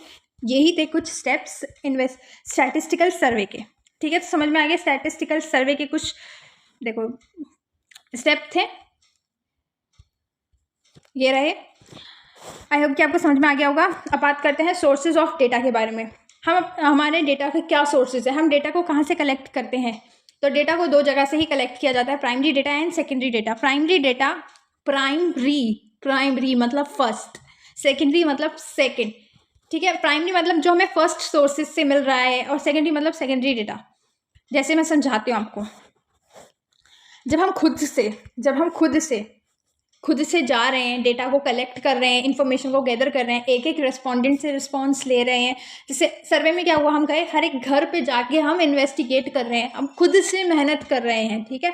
तो प्राइमरी डेटा कौन सा डेटा होता है, फर्स्ट हैंड डेटा, जिसमें हम खुद से जाते हैं और फ्रेश डेटा को कलेक्ट करते हैं अपनी खुद की मेहनत से, उसे कहते हैं प्राइमरी डेटा। और सेकेंडरी डेटा वो डेटा होता है जो ऑलरेडी पब्लिश्ड है, जो किसी ने पहले ही इन्वेस्टिगेट करके पब्लिश कर दिया है। अब वो हमें कहीं से, इंटरनेट वगैरह से कहीं से भी मिल सकता है। बहुत सारी जगह होती हैं जहाँ से हमें सेकेंडरी डेटा मिलता है, ठीक है। अब बात करते हैं method of collecting primary data. Primary data को कलेक्ट करने के कौन कौन से मेथड हैं। तो हम अपनी ऑब्जर्वेशन से भी प्राइमरी डेटा को कलेक्ट कर सकते हैं। यहाँ पे हम खुद कर रहे हैं, तो यहाँ पे खुद अपनी ऑब्जर्वेशन से इन्वेस्टिगेट करके हम क्या कर सकते हैं, डेटा को कलेक्ट कर सकते हैं कि अच्छा इस वाले देश में, इस वाले शहर में इतने इतने लोग हैं, ऐसे ऐसे काम कर रहे हैं। तो अपनी खुद की इन ऑब्जर्वेशन से हमने चीज़ों को परखा, जाना और डेटा को कलेक्ट कर लिया। या फिर इंटरव्यू कर दिया, क्या करा हमने, लोगों को इंटरव्यू ले लिया, जिसमें लोगों से सवाल पूछे, लोगों ने आंसर किया। तो इंटरव्यू तो आप जानते ही हो कैसा होता है। तो इसने क्या किया, इन्वेस्टिगेटर ने लोगों से इंटरव्यू ले लिया, ठीक है। शेड्यूल में क्या होगा, शेड्यूल अभी बताती हूँ, पहले क्वेश्चन कर लेते हैं। क्वेश्चन में एक लिस्ट ऑफ क्वेश्चन तैयार कर ली जाती है। उसके बाद ये किसको भेज दी जाती है, रिस्पोंडेंट को भेज दी जाती है, जो रिस्पॉन्स करेंगे, मतलब पब्लिक को भेज दी जाती है। मेल वगैरह कर दिया जाता है, मेल वगैरह कर दिया। अब क्या करेंगे, जो पब्लिक होगी ना, वो इन सब चीज़ों का क्या करेगी, रिस्पॉन्स कर देगी। तो क्वेश्चन समझ में आ गया। क्वेश्चन में क्या किया, एक लिस्ट ऑफ क्वेश्चन तैयार की और वो किसको भेज दी, रिस्पोंडेंट को भेज दी। रिस्पोंडेंट अब क्या करेंगे, इन सब चीज़ों का सवाल का जवाब देंगे, ठीक है। ये तो हुआ क्वेश्चन। अब शेड्यूल क्या होता है, शेड्यूल भी क्वेश्चन की तरह ही होता है। इसमें भी अ लिस्ट ऑफ क्वेश्चन तैयार किया जाता है। और फिर यहाँ पे बस एक डिफरेंस ये है कि यहाँ पे क्या किया जाता है, एक इन्यूमिनेटर हायर किया जाता है। वो कौन है, वो एक ऐसा पर्सन है जो फॉर्म खुद से फिल करेगा। यहाँ पे तो जनरल पब्लिक कर रही है, ठीक है, और यहाँ पे शेड्यूल में वो खुद से फिल करेगा, ठीक है। बस इतना सा डिफरेंस है शेड्यूल में और क्वेश्चन में। यहाँ पे भी अ लिस्ट ऑफ क्वेश्चन तैयार की गई, जिसमें क्या किया, एक न्यूमरेटर हायर किया गया और वही क्या करेगा, अब फॉर्म को फिल वगैरह करेगा। तो आई होप कि आपको समझ में आया होगा कि method of collecting of primary data क्या है, कहाँ से प्राइमरी डेटा को कलेक्ट किया जाता है। अब बात करते हैं सेकेंडरी डेटा के सोर्सेज की। तो सेकेंडरी डेटा के सोर्सेज, बहुत सारे सोर्सेज होते हैं, पब्लिश सोर्सेज में भी और अनपब्लिश सोर्सेज में भी। पब्लिश में जो डेटा को पब्लिश पहले से ही कर देती हैं कुछ एसोसिएशन, ऑर्गेनाइजेशन, ठीक है। अनपब्लिश सोर्सेज से भी हमें डेटा मिल सकता है, जैसे कि ट्रेड एसोसिएशन वगैरह, ये सब चीज़ें, ठीक है। तो यहाँ से भी हमें सेकेंडरी डेटा मिल सकता है। अब जो पेपर में क्वेश्चन बहुत ज़्यादा इम्पॉर्टेंट है, वो है प्राइमरी एंड सेकेंडरी डेटा के बीच में डिफरेंस क्या है। ये बहुत बार देखा गया है और बहुत बार आता भी है कि प्राइमरी डेटा और सेकेंडरी डेटा में क्या डिफरेंस है। तो सबसे पहले अभी हमने जाना, प्राइमरी डेटा वो डेटा होता है जो हमने खुद खुद से मेहनत करके फ्रेश डेटा को गैदर किया है, इकट्ठा किया है। ठीक है, ये फर्स्ट हैंड डेटा होता है। फर्स्ट हैंड मतलब हमने इसे फर्स्ट बार में किया है, और ये सेकेंडरी डेटा मतलब इसको कलेक्ट पहले से कर लिया गया था किसी और के द्वारा, और हमने फिर उससे जाके डेटा को ले लिया। उसका डेटा कहीं पे तो रखा गया होगा ना, पब्लिश सोर्सेज में, अनपब्लिश सोर्सेज में, तो किसी और ने वो डेटा को कलेक्ट किया था सेकेंडरी डेटा में। समझ में आया? सेकेंडरी डेटा मतलब किसी और के द्वारा कलेक्ट किया हुआ डेटा, और प्राइमरी डेटा जो हमने खुद ने किया है। अब प्राइमरी डेटा के सोर्सेज क्या क्या हैं, कहाँ से हम प्राइमरी डेटा को कलेक्ट करते हैं? अभी हमने पढ़ा कि ऑब्जर्वेशन से, खुद की ऑब्जर्वेशन से, इंटरव्यू के फॉर्म में, क्वेश्चनर की फॉर्म में, और सर्वे, खुद से सर्वे कर लेते हैं, एक्सपेरिमेंट कर लेते हैं, तो प्राइमरी डेटा हमें वहाँ से मिल जाता है। सेकेंडरी डेटा में गवर्नमेंट पब्लिकेशंस होती हैं, बहुत सारी गवर्नमेंट की पब्लिकेशंस हैं जो डेटा को पब्लिश करती हैं, फिर हम वहाँ से अपने डेटा को कलेक्ट कर सकते हैं। ये ऑलरेडी पब्लिश्ड है, और वेबसाइट वगैरह से, इंटरनेट वगैरह से सेकेंडरी डेटा को क्या किया जा सकता है, कलेक्ट किया जा सकता है। अब देखो, जब खुद हम जाएंगे, एक से पूछेंगे, हर एक चीज़ का खर्चा, ठीक है, ट्रैवलिंग का खर्चा, पूछने का खर्चा, ये सब में खाने पीने का खर्चा, ठीक है, ये बहुत ज़्यादा एक्सपेंसिव हो जाता है। बल्कि सेकेंडरी डेटा में क्या है, ये ऑलरेडी पब्लिश किया हुआ डेटा है, मेहनत करनी नहीं है, जाना है और डेटा को कलेक्ट करके ले आना है। तो सेकेंडरी डेटा क्या होता है, इकोनॉमिकल होता है, जबकि जो प्राइमरी डेटा है वो बहुत ज़्यादा एक्सपेंसिव हमें पड़ जाता है। मेहनत प्लस एक्सपेंसेस, ट्रैवल के एक्सपेंसेस ले लो, हमारे खाने पीने के एक्सपेंसेस ले लो, अब रोज़ाना हम जब जा रहे हैं तो थकेंगे वकेंगे, उसमें पानी वानी का एक्सपेंस ले लो। प्राइमरी डेटा में बहुत ज़्यादा एक्सपेंसिव पड़ जाता है, क्योंकि यहाँ पे हम खुद से ही क्या कर रहे होते हैं, प्राइमरी डेटा को कलेक्ट कर रहे होते हैं स्पेसिफिक। अब देखो, प्राइमरी डेटा हम अपनी नीड के, अपनी रिक्वायरमेंट के अकॉर्डिंग क्या करते हैं, सेलेक्ट करते हैं। हमें जिस चीज़ की प्रॉब्लम थी, जिस पे हमें इन्वेस्टिगेट करना था, उसके अकॉर्डिंग हम इन्वेस्टिगेट करेंगे, बिल्कुल एग्जैक्ट इन्फॉर्मेशन हमें मिलेगी। लेकिन सेकेंडरी डेटा में क्या होता है कि ऑलरेडी पब्लिश्ड है, अब उसने ज़रूरी थोड़ा ना जो मेरा क्वेश्चन है उसने बिल्कुल ठीक अपने वैसे ही क्वेश्चन से ही पब्लिश किया होगा, नहीं ना। उसका क्वेश्चन कुछ और हो, भले ही हमारा टॉपिक मिलता हो, लेकिन क्या पता उसका क्वेश्चन, उसकी जो प्रॉब्लम है वो कुछ और हो और मेरी प्रॉब्लम वो कुछ और हो। तो यहाँ पे हल्का बहुत क्या कर जाता है, डिफरेंस क्रिएट हो जाता है, जबकि इसमें नहीं होता। ये बिल्कुल नीड के अकॉर्डिंग होता है, क्योंकि ये हम खुद अपनी नीड के अकॉर्डिंग कर रहे हैं, और इसमें ऐसा नहीं होता। ये ज़रूरी नहीं है कि हमें रिलेटेड ही मिलेगा, थोड़ा बहुत डिफरेंस मिल सकता है। ठीक है, ये बहुत ज़्यादा एक्यूरेट होता है और रिलायबल होता है, क्योंकि ये हमने खुद से किया है, और खुद से की गई चीज़ें बहुत ज़्यादा एक्यूरेट और रिलायबल होती है, हमें पता होता है हमने कैसे किया है। और ये सेकेंडरी जो हैंड का जो डेटा होता है ना, वो कम रिलायबल होता है और कम एक्यूरेट होता है, क्योंकि पता नहीं है ना कि सामने वाले ने कैसे किया था, कहाँ से कलेक्ट की थी चीज़ें। आपने कभी कभी देखा है कि जो पैम्पलेट बांटने जाते हैं, कुछ ऐसे बच्चे होते हैं जो पैम्पलेट वगैरह बांटने जाते हैं, उन्हें जो 500 रुपीज़ दिए जाते हैं कि लो इस वाली ऑर्गेनाइजेशन के या इस वाली चीज़ के एडवर्टीजमेंट कर दो। वो क्या करते हैं वहाँ पे जो घूम रहे बच्चे होते हैं ना, जो वही सेम डेटा को कलेक्ट कर रहे होते हैं, उनसे टेप लेते हैं सारा डेटा, और वो पैम्पलेट को कचरे के डब्बे में फेंक देते हैं, है ना। तो अब जिन बच्चों से वो डेटा को उन्होंने कलेक्ट किया था, क्या उनका डेटा बिल्कुल एक्यूरेट था, क्या रिलायबल था? नहीं ना, हमें नहीं पता कि उसने कैसे डेटा को कलेक्ट किया, तो ये रिलेटिवली लेस रिलायबल होता है। और ये हमें क्रूड फॉर्म में अवेलेबल होता है, मतलब रॉ फॉर्म में। ठीक है, इसमें कोई सिस्टमैटिक मैनर नहीं है, इसको हम कलेक्ट करने के बाद सिस्टमैटिक मैनर में ऑर्गेनाइज करेंगे। लेकिन ये ऑलरेडी पब्लिश्ड हुआ डेटा है, तो इसको पहले कलेक्ट भी किया होगा, फिर क्लासीफाई भी किया होगा, ये सब करने के बाद सिस्टमैटिक मैनर में से प्रेजेंट भी तो किया होगा। तो ये अवेलेबल होता है हमें रॉ फॉर्म में, और ये अवेलेबल होता है सिस्टमैटिक मैनर में। अब बात करते हैं सैम्पलिंग मैथड की। सैम्पलिंग मैथड किसे कहते हैं? देखो, वैसे तो दो मैथड होते हैं, सेंसस और सैम्पलिंग। सेंसस में क्या होता है, हम पूरी पॉपुलेशन के साथ डील कर रहे होते हैं, लेकिन सैम्पलिंग में क्या होता है, जैसे कि नाम से ही समझ में आ रहा है, सैम्पलिंग मतलब एज अ सैम्पल लेके हम कोई भी रिजल्ट या कंक्लूजन निकालते हैं। इसमें हम एक सैंपल को सिलेक्ट करते हैं, और इसी प्रोसेस को क्या कहते हैं, सैम्पलिंग मेथड कहते हैं। सैम्पलिंग मेथड क्या है? एक ऐसा प्रोसेस, एक ऐसी टेक्निक जिसमें हम सैंपल को सेलेक्ट करते हुए आगे की चीज़ें करते हैं। ठीक है, अब देखो, ये पॉपुलेशन थी हमारी, ये जो गोला बना रखा है ये मैंने पॉपुलेशन थी। सेंसस में हम इस पूरी पॉपुलेशन के साथ डील करेंगे, डेटा को कलेक्ट करेंगे, इन्वेस्टिगेट करेंगे। बट यहाँ पे क्या हुआ, यहाँ पे हमने इसको एज अ सैंपल ले लिया, क्योंकि पॉपुलेशन बहुत ज़्यादा बड़ी थी, इसलिए यहाँ पे एज अ सैंपल ले लिया, और इसके साथ फिर डील करके कुछ भी एवरेज चीज़ निकाल ली कि एवरेज लिटरेसी रेट क्या है, एवरेज बंदों की इनकम क्या है, एवरेज हाइट क्या है, एवरेज वेट क्या है, कुछ भी ऐसा निकाल लिया एज अ सैंपल से इसको लेकर। जब इसका निकाल लेंगे ना, तो हम ऐसा मान के चलेंगे कि इन सब का भी वही होगा। क्योंकि एवरेज लिया है हमने। अब सैम्पलिंग मेथड को भी ना दो तरीके से बांटा गया है, एक होता है प्रोबेबिलिटी सैम्पलिंग मेथड और एक होता है नॉन प्रोबेबिलिटी सैम्पलिंग मेथड। नाम से ही समझ में आ रहा है, देखो प्रोबेबिलिटी, जिसकी प्रोबेबिलिटी मतलब संभावना। यहाँ पे ये रही हमारी पॉपुलेशन, ये रहे उसमें के लोग। अब ये जो मैंने एक टिक लगाया है इसकी भी इक्वल प्रोबेबिलिटी होगी। जब हम कोई भी चीज़ सेलेक्ट करने जाएंगे, सपोज आप फील करो कि आपके पास एक जार रखा है, जार में बहुत सारी टॉफ़ी रखी है, जब आप हाथ डालोगे जार के अंदर तो कोई भी टॉफ़ी निकल सकती है ना। तो इसका मतलब उसमें जितनी भी टॉफ़ी थी, उस जार के अंदर जितनी भी टॉफ़ी थी उसकी इक्वल प्रोबेबिलिटी थी। आप चाहते तो कोई सी भी उठा सकते थे, सबकी इक्वल चांस था, इक्वल प्रोबेबिलिटी थी। तो ये मेथड यही कह रहा है कि इसमें जो ईच एंड एवरी आइटम है ना पॉपुलेशन का, उसका इक्वल चांस होता है। हम कुछ भी सेलेक्ट कर सकते हैं, सैंपल के लिए हमें सेलेक्ट करना है। तो इसमें क्या है कि जितनी भी पॉपुलेशन है उनका सबको इक्वल चांस दिया गया है, ईच एंड एवरी आइटम को हम सेलेक्ट कर सकते हैं एज अ सैंपल। वही क्या कहलाता है, प्रोबेबिलिटी सैम्पलिंग मेथड, जिसमें सबके पास क्या है, इक्वल चांस ऑफ सेलेक्शन है। ठीक है ना, ये लिखा मैंने।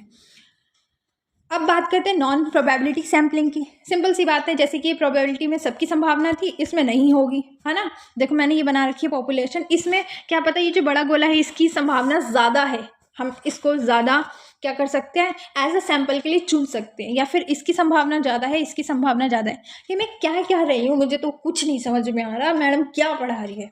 देखो सिंपल सी बात है, क्लास थी, क्लास में बहुत सारे स्टूडेंट थे। अब मैडम को चुनना था डांस कंपटीशन के लिए कुछ बच्चों के नाम, कुछ जो अच्छे बच्चे थे।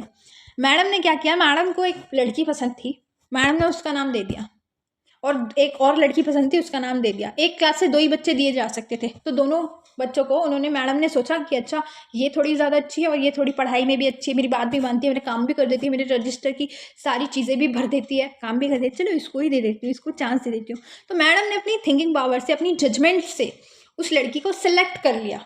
तो यही हो रहा है नॉन प्रोबेबिलिटी सैम्पलिंग में। यहाँ पर जो इन्वेस्टिगेटर है, इन्वेस्टिगेटर अपनी जजमेंट के बेसिस पर, अपने जजमेंट के बेसिस पर, सब्जेक्टिव मेथड पर, सब्जेक्टिव मेथड का मतलब होता है जहाँ पे जो पर्सनली बिहेवियर इन्वॉल्व है। यहाँ पे जो मैडम का पर्सनली बिहेवियर इन्वॉल्व था, मैडम ने क्या किया, पर्सनली चीज़ें देखी और उसको सेलेक्ट कर दिया एज अ सैम्पल। तो नॉन प्रोबेबिलिटी सैम्पलिंग मेथड में क्या होता है, हर एक बंदे की इक्वल चांस नहीं होता, इक्वल प्रोबेबिलिटी नहीं होती। वो इतनी बड़ी क्लास में उन सब बच्चों की इक्वल प्रोबेबिलिटी नहीं थी। मैडम अपने पर्सनल बाइसनेस की वजह से, अपने पर्सनल मैटर की वजह से उसको सेलेक्ट कर दी। तो यही क्या है, सब्जेक्टिव मेथड है। सब्जेक्टिव मतलब जब हम एक अपना बिहेवियर, निजी बिहेवियर डालकर कुछ चीज़ें सिलेक्ट करते हैं, उससे सब्जेक्टिव मेथड बोलते हैं। ये थोड़ा सा कट गया है, सॉरी। ये क्या, ये जो नॉन प्रोबेबिलिटी सैम्पलिंग मेथड है, ये किस पे बेस्ड होता है, रिसर्चर की जजमेंट पे बेस्ड होता है। उसके कुछ क्राइटेरिया, वो कौन सी क्राइटेरिया, अपनी कौन सी थिंकिंग पावर को लगा रहा है, उसके बेसिस पे वो कौन से सैंपल को सेलेक्ट कर रहा है, ये होता है नॉन प्रोबेबिलिटी सैम्पलिंग मेथड। समझ में आया। चलिए अब बात करते हैं प्रोबेबिलिटी सैम्पलिंग मेथड की। अभी हमने दोनों देख लिए कि प्रोबेबिलिटी सैम्पलिंग मेथड किसे कहते हैं और नॉन प्रोबेबिलिटी सैम्पलिंग मेथड किसे कहते हैं। अब बात करते हैं प्रोबेबिलिटी सैम्पलिंग मेथड कौन कौन से होते हैं। सबसे पहले आपको जब अपने पॉइंट्स को बढ़ाना हो ना, तो ये चाहे सिंपल रैंडम सैम्पलिंग आ जाए, या सिस्टमैटिक सैम्पलिंग आ जाए, या स्ट्रेटिफाइड सैम्पलिंग आ जाए, इन सब में पहला पॉइंट तो ये हो जाएगा, it is a category of probability sampling method. ये किसकी कैटेगरी के पॉइंट्स हैं, प्रोबेबिलिटी सैम्पलिंग मेथड के पॉइंट्स हैं। ठीक है, सबसे पहले आता है सिंपल रैंडम सैम्पलिंग। इसमें क्या होता है, जितने भी आइटम्स होते हैं, जितनी भी पॉपुलेशन होती है, उसमें इक्वल चांसेस होते हैं, सबके इक्वल चांस हैं। ऐसा नहीं है किसी का कम है किसी का ज़्यादा है। जैसे कि एक मैं एग्जांपल देती हूँ, लॉटरी लगती है, लॉटरी में जब पर्चियाँ फेंकी जाती है, एकदम से उन पर्चियों में से एक रैंडम नंबर चूज़ कर लिया जाता है, रैंडम नंबर उठा लिया जाता है। सबका इक्वल चांस था, सबको उठा सकते थे, किसी का भी नंबर आ सकता था। ठीक है, रैंडमली किसी भी नंबर का यूज़ कर देना क्या कहलाती है, सिंपल रैंडम सैम्पलिंग कहलाती है, जिसको हम लॉटरी के नाम से भी जानते हैं। अब बात करते हैं दूसरी की, सिस्टमैटिक सैम्पलिंग। इसमें क्या होता है, पॉपुलेशन को अरेंज कर दिया जाता है अल्फ़ाबेटिकली या सीरियल ऑर्डर या किसी के भी थ्रू, जिसमें क्या हो, एक सिस्टम बन रहा हो। मतलब लोगों को इस तरीके से अरेंज कर दिया जाता है, या तो सीरियल नंबर के बेसिस पे या अल्फ़ाबेटिकली ऐसे प्लेस्ड कर दिया जाता है। ठीक है, ऐसे ऑर्डर में प्लेस कर दिया जाता है कि फिर क्या की जाती है, फिर एवरी 5th नंबर या 6th नंबर ऐसे करके सिलेक्ट कर दिया जाता है। इसमें कैसे सिलेक्ट कर रहे हैं हम कि हर 5वां बंदा हम सिलेक्ट करेंगे। इस तरीके से हमने सिस्टमैटिक वे में उनको लगा लिया, अरेंज कर लिया। उसके बाद हम हर 5वें को क्या करेंगे, सेलेक्ट करेंगे। तो यही होता है सिस्टमैटिक सैम्पलिंग, जिसमें पॉपुलेशन को अरेंज कर दिया जाता है किसी ऑर्डर में। जब ये अरेंजमेंट ऑफ ऑर्डर होता है, इसके बाद किसी भी रैंडम पर्सन को सिलेक्ट कर लिया जाता है कि हर दूसरे बंदे को सिलेक्ट कर दिया जाएगा या फिर हर 10वें बंदे को सिलेक्ट किया जाएगा। तो ये होती है सिस्टमैटिक सैम्पलिंग। अब बात करते हैं स्ट्रैटिफाइड सैम्पलिंग की। स्ट्रैटिफाइड सैम्पलिंग में क्या होता है, इसमें एक पॉपुलेशन होती है, ठीक है, ये पॉपुलेशन है। अब पॉपुलेशन में सबसे पहले होमोजीनियस ग्रुप में बांट लेंगे। पॉपुलेशन को हमने सबसे पहले होमोजीनियस ग्रुप में बांट लिया। इसमें ये सारे लोग थे। अब इसमें से हमने ग्रीन वाले अलग कर लिए और पिंक वाले अलग कर लिए, ठीक है। अब जब ये होमोजीनियस ग्रुप में बट गए, अब इनमें से रैंडमली कोई भी पर्सन को हम सिलेक्ट कर लेंगे एज अ सैम्पल, ठीक है। ऐसे ही पिंक वाले के साथ करेंगे। जब हमने पिंक वालों को होमोजीनियस ग्रुप में बांट दिया, तो अब पिंक वालों को क्या करेंगे, सिलेक्ट कर लेंगे। इन्हीं में से चारों में से 2 सेलेक्ट कर लिए as a sample. Stratified sampling में क्या होता है, स्ट्रैटिफाइड सैम्पलिंग तब यूज़ की जाती है जब जो पॉपुलेशन है वो होमोजीनियस ग्रुप में नहीं है, उसमें डाइवर्सिटी है। तब क्या करते हैं हम, पॉपुलेशन में से होमोजीनियस ग्रुप बना लेते हैं और फिर उसमें से रैंडमली सिलेक्ट कर लेते हैं। यही होती है स्ट्रैटिफाइड सैम्पलिंग। अब बात करते हैं क्लस्टर सैम्पलिंग की। क्लस्टर सैम्पलिंग में क्या होता है, क्लस्टर सैम्पलिंग में क्या होता है कि जो पॉपुलेशन है ना, पॉपुलेशन को हम ग्रुप में डिवाइड करते हैं, ठीक है। अब जो ग्रुप यहाँ पे जो ग्रुप बने थे वो होमोजीनियस थे, ये सेम तरह का नेचर था, ठीक है। यहाँ पे इनका सेम तरह का नेचर था। लेकिन क्लस्टर में क्या होगा, क्लस्टर में जो ग्रुप डिवाइड होगा वो हेट्रोजीनियस होगा, मतलब ये सिमिलर इन नेचर नहीं होंगे। ये अलग है, देखो ये नीले कलर का है, ये हरे कलर का है। ये पॉपुलेशन है एक तरह की, आप समझ लीजिए पॉपुलेशन की बात कर रहे हैं हम। तो ये जो हमने इनको क्लस्टर फॉर्म में तोड़ लिया, ग्रुप के फॉर्म में तोड़ लिया, ठीक है। और ये जो ग्रुप है वो कैसे ग्रुप है, हेट्रोजीनियस ग्रुप है।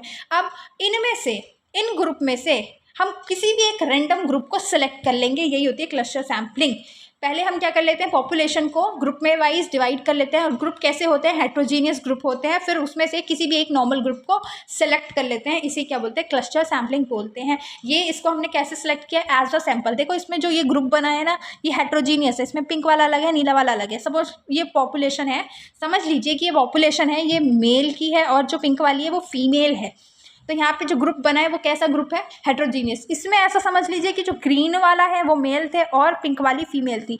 तो यहाँ पे जो हमने सेलेक्ट किया सैम्पल के लिए, तो ये पूरा फीमेल का है, और ये जब हमने इसको सिलेक्ट किया तो ये पूरा मेल का है। तो यही होती है स्ट्रैटिफाइड और क्लस्टर सैम्पलिंग। अब बात करते हैं मल्टी स्टेज सैम्पलिंग की। देखो ये एक्सटेंशन फॉर्म है किसकी, क्लस्टर सैम्पलिंग की। ये जब हम बड़े बड़े सर्वे करते हैं तो उनके लिए ये मल्टी स्टेज सैम्पलिंग काम में आती है। इसमें क्या होता है, बहुत सारे स्टेजेस से होकर हमको गुजरना होता है। ये होती है multi stage sampling. As a example के लिए मैंने लिया है कि हमारे पूरे इंडिया में से हमें सैम्पल सेलेक्ट करना था। पूरे इंडिया में कितने सारे स्टेट्स हैं, इतने सारे स्टेट में से हमने कोई एक स्टेट चुना। तो यहाँ पे हमने एक स्टेट को एज अ सैम्पल चुन लिया। ये हो गई पहली स्टेज। फिर हम गुजरे कि उस स्टेज में कितनी सारी डिस्ट्रिक्ट थी, तो किसी एक डिस्ट्रिक्ट को हमने चुना होगा, तो वो हो गई हमारी दूसरी स्टेज की हमने एज अ सैम्पल उस डिस्ट्रिक्ट को चुन लिया। फिर तीसरी में क्या हुआ कि हमने उस डिस्ट्रिक्ट में जो भी हमने डिस्ट्रिक्ट चुनी है उसमें से हमने किसी टाउन को चुन लिया। जब टाउन चुन लिए तो ये हो गई हमारी तीसरी स्टेज। उसी टाउन में से जब हमने कोई पर्टिकुलर एरिया सेलेक्ट किया एज अ सैम्पल लेने के लिए, तो ये हो गई चौथी स्टेज। तो हमने यहाँ पे जाके सैम्पल लिया, तो हम कितनी स्टेजेस से गुजरे, बहुत सारी स्टेजेस से गुजरे, ठीक है। सबसे पहले हमने क्या किया, पॉपुलेशन को क्लस्टर किया, मतलब ग्रुप में डिवाइड किया। पहला ग्रुप, दूसरा ग्रुप, तीसरा ग्रुप और चौथा ग्रुप। अब इसमें हेट्रोजीनियस पीपल है, हेट्रोजीनियस लोग हैं। फिर उसके बाद फिर एंड में जाकर इतनी स्टेजेस से गुजरने के बाद हमने उस एरिया को सैंपल की तरह लिया। अब हम उस पर इन्वेस्टिगेट करेंगे। तो यही होती है मल्टी स्टेज सैम्पलिंग। अब बात करते हैं नॉन प्रोबेबिलिटी सैम्पलिंग मेथड की। तो हमने पढ़ ही लिया था, वहाँ पे क्या थी, पर्सनल बाइसनेस थी, ठीक है, पर्सनल बाइसनेस की वजह से। तो इस नॉन प्रोबेबिलिटी सैम्पलिंग मेथड में आती है कन्वीनियंस सैम्पलिंग, जजमेंट सैम्पलिंग और तीसरी होती है क्वाटा सैम्पलिंग। तो 3 पॉइंट्स हम नॉन प्रोबेबिलिटी सैम्पलिंग में पढ़ने वाले हैं। कन्वीनियंस सैम्पलिंग, पहली बात तो इन तीनों में ही कन्वीनियंस सैम्पलिंग आए, जजमेंट सैम्पलिंग आए या क्वाटा सैम्पलिंग आए, तीनों में ही ये पॉइंट तो ज़रूर डालना है कि it is a part of non probability sampling method, ठीक है।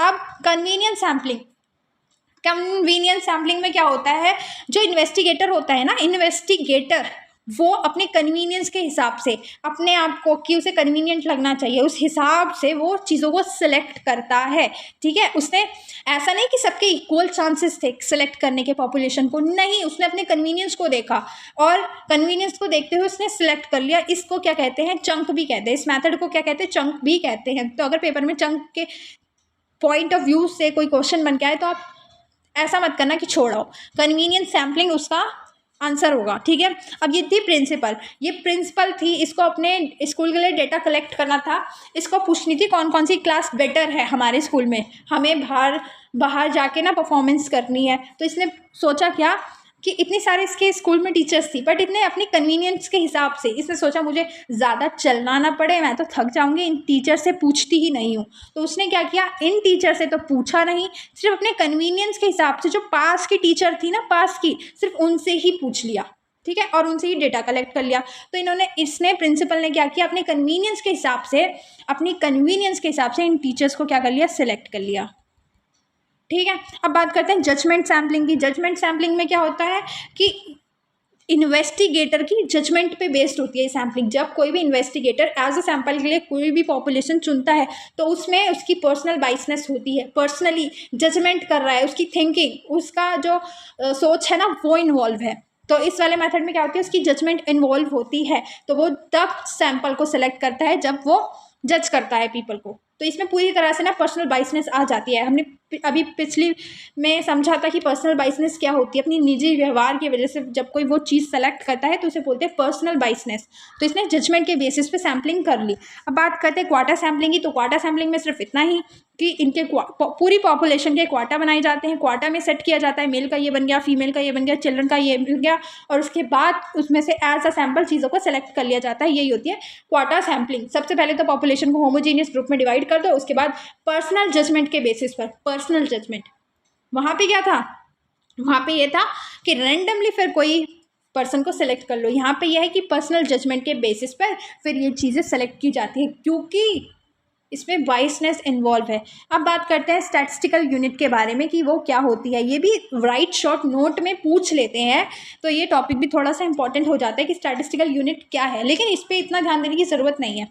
स्टैटिस्टिकल यूनिट, हर एक चीज़ की ना यूनिट डिफाइन होती है। जैसे कि हमें आलू लाना है तो 5 किलो लाना है, किलो में। हाइट को नापना है तो सेंटीमीटर में नापना है, कपड़े को नापना है तो वही मीटर सेंटीमीटर में नापना है, वेट को नापना है तो किलोग्राम में नापना है। ऐसे ही जब दूध वगैरह या पानी वगैरह को हम नापते हैं तो उनको लीटर में नापना है। ऐसे ही स्टैटिस्टिक, जब हम डेटा को कलेक्ट करते हैं तो उसके लिए भी तो हमें कोई यूनिट वही डिसाइड करनी पड़ेगी ना, तो उसे किस में नापना है, किस में मेजर करना है, वही होती है स्टैटिस्टिकल यूनिट, ठीक है। जैसे कि मैंने यहाँ पे लिखा हुआ भी है, it is a unit of observation और measurement for which data are collected. जिसमें क्या होता है, डेटा को कलेक्ट किया जाता है, उस मेजरमेंट की जो यूनिट होती है वही क्या कहलाती है, स्टैटिस्टिकल यूनिट कहलाती है, ठीक है। ये स्टैटिस्टिकल डेटा में अप्लाई कर दी जाती है स्टैटिस्टिकल यूनिट को। एग्जाम्पल के लिए मैंने यहाँ पे लिखा ही है, height of the student, weight of the student. Weight of the student को हम केजी में नापते हैं और हाइट ऑफ द स्टूडेंट को हम सेंटीमीटर में नापते हैं। अब ये जो यूनिट है वो कैसी होनी चाहिए, ये यूनिट मस्ट बी एप्रोप्रिएट, सही होनी चाहिए। ऐसा नहीं है कि हमें नापनी है हाइट और हम नाप रहे हैं केजी में, कि वो तो उसकी जो हाइट है ना वो 5 केजी की है, इसका कोई सेंस नहीं है। तो स्टैटिस्टिकल यूनिट जो है ना वो एप्रोप्रिएट होनी चाहिए, स्टेबल होनी चाहिए। भले ही हम अपनी डिफरेंट प्लेसेस को चेंज कर दें, जगहों को चेंज कर दें, डिफरेंट जगह से डेटा को उठाए, लेकिन जो हमारी यूनिट है ना वो स्टेबल रहनी चाहिए। हमारी जो यूनिट है वो सिंपल होनी चाहिए। ऐसा किसी को समझ में आया, ऐसा नहीं कि कुछ भी रख दिया, इमड़ा पंगड़ा, शायद आपको समझ में नहीं आया होगा, तो ऐसा नहीं कर सकते हम। स्टैटिस्टिकल यूनिट बहुत ज़्यादा सिंपल होनी चाहिए, और स्टैटिस्टिकल यूनिट जो होनी चाहिए ना वो होमोजीनियस होनी चाहिए, होमोजीनियस डेटा के साथ होमोजीनियस यूनिट। अब बात करते हैं एरर इन स्टैटिस्टिक की। अब भाई स्टैटिस्टिक कर रहे हैं और गलतियां ना हो, ऐसा हो सकता है, हो जाती हैं गलतियां, मैथ के सवाल करते हैं तभी तो गलतियां होती है। तो अब एरर, स्टैटिस्टिक में एरर क्या होता है, तो स्टैटिस्टिकल एरर क्या होती है, जब भी हम कलेक्टेड डेटा, जो हमने डेटा कलेक्ट किया है और जो एक्चुअल में चीज़ है, उन दोनों के बीच में जो डिफरेंस आ रहा है, ठीक है। हमारी पॉपुलेशन बढ़ी थी 5%, ठीक है, और हमारे डेटा के मुताबिक जो पॉपुलेशन बढ़ी है वो 3 3% बढ़ी है। तो 5 और 3 के बीच की डिफरेंस, जो 2 डिफरेंस आ रहा है वही तो एरर है, वही तो गलती है। वो हमने कैसे की और क्यों की, वही होता है statistical error. Difference between the collected data and the actual value जो है उनके बीच का डिफरेंस ही क्या कहलाती है, स्टैटिस्टिकल एरर कहलाती है। ये किसकी वजह से हो सकता है, या तो हमने गलत सैंपल ले लिया हो उस वजह से हो सकता है, या फिर हमें जो रिस्पॉन्डेंट है, जो रिस्पॉन्स कर रहा है हमारे, जब हमने कोई भी सवाल पूछा कि आप कितना कमाते हो, उसने बोल दिया मैं 2,000 रुपये कमाता हूँ, जबकि वो कमाता 5,000 था। अब जब हम एवरेज इनकम कैलकुलेट करेंगे तो रिस्पॉन्डेंट ने ही गलत इन्फॉर्मेशन हमको दी है, तो हमारे जो स्टैटिस्टिकल में एरर तो होगा ही ना, स्टैटिस्टिक में एरर तो होगा ही ना।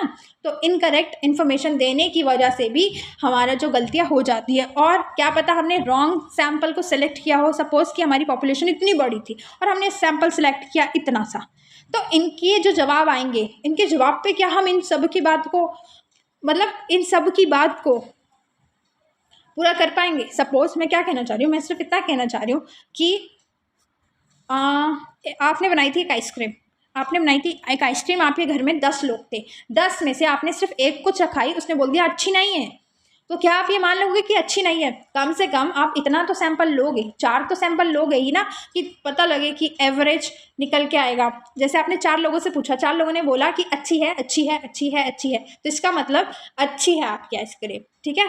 तो कभी कभी हम छोटे सैंपल ले लेते हैं, छोटे सैंपल लेने की वजह से भी गलतियाँ हो जाती है, तो वो हमें नहीं करना है। कभी कभी रॉन्ग सैंपल की वजह से भी गलतियाँ हो रही है, क्या पता एक ने गलत बोली, बाकी 9 बोल देते अच्छी है, तो हमारा तो आंसर ही गलत आ रहा था ना, हमने तो ये मान लिया था कि अच्छी नहीं है। तो कभी कभी छोटे सैंपल भी गलतियां क्रिएट करते हैं, स्टैटिस्टिकल एरर बनाते हैं। अब बात करते हैं सोर्सेज ऑफ एरर। एरर के कौन से सोर्सेज है, कहाँ से एरर जनरेट हो सकती है? तो जहाँ से ओरिजिन, जहाँ से हम डेटा को कलेक्ट कर रहे हैं, जहाँ से ओरिजिन है, जहाँ से बिल्कुल डेटा कलेक्ट किया जा रहा है, वहीं से क्या पता गलत इन्फॉर्मेशन मिल रही हो हमें, इस वजह से हमारी एरर निकल के आ रही हो, या फिर जो इन्वेस्टिगेटर है उसने कुछ गलतियाँ कर दी हो, ठीक है, कोई भी गलती कर दी हो लिखने में, या फिर रिस्पॉन्डेंट ने गलत जवाब दिया हो, कुछ भी हो सकता है, इस वजह से एरर आ रही हो, इनएडिकेसी की वजह से, या फिर मैनिपुलेशन, क्या पता डेटा के साथ कोई छेड़छाड़ की गई हो, चीज़ें जो वैल्यू 9,000 रुपये थी वो हमने 5,000 रुपये दिखा रहे हो, तो मैनिपुलेशन की वजह से भी एरर आ सकती है। तो बहुत सारे रीज़न हो सकते हैं एरर आने के। तो ये 3 सोर्स हैं, या तो ओरिजिन, जहाँ से ओरिजिनेट हो रही है, जहाँ से हम डेटा को कलेक्ट कर रहे हैं, जहाँ से शुरुआत हो रही है वहीं से गलत है, या फिर इन्वेस्टिगेटर ने कोई गलती कर दी है, या फिर रिस्पॉन्डेंट ने कोई गलत हमें इन्फॉर्मेशन दी है तो इस वजह से गलती आ रही है, या फिर कोई वैल्यू वगैरह मैनिपुलेट हो गई है, इधर उधर हो गई है, ऊपर नीचे हो गई है, इस वजह से एरर आ रही है। तो ये थी सोर्सेज ऑफ एरर। अब 2 तरह की एरर होती हैं, sampling and non sampling error और बाइस्ड एंड अनबाइस्ड एरर। अब बात करते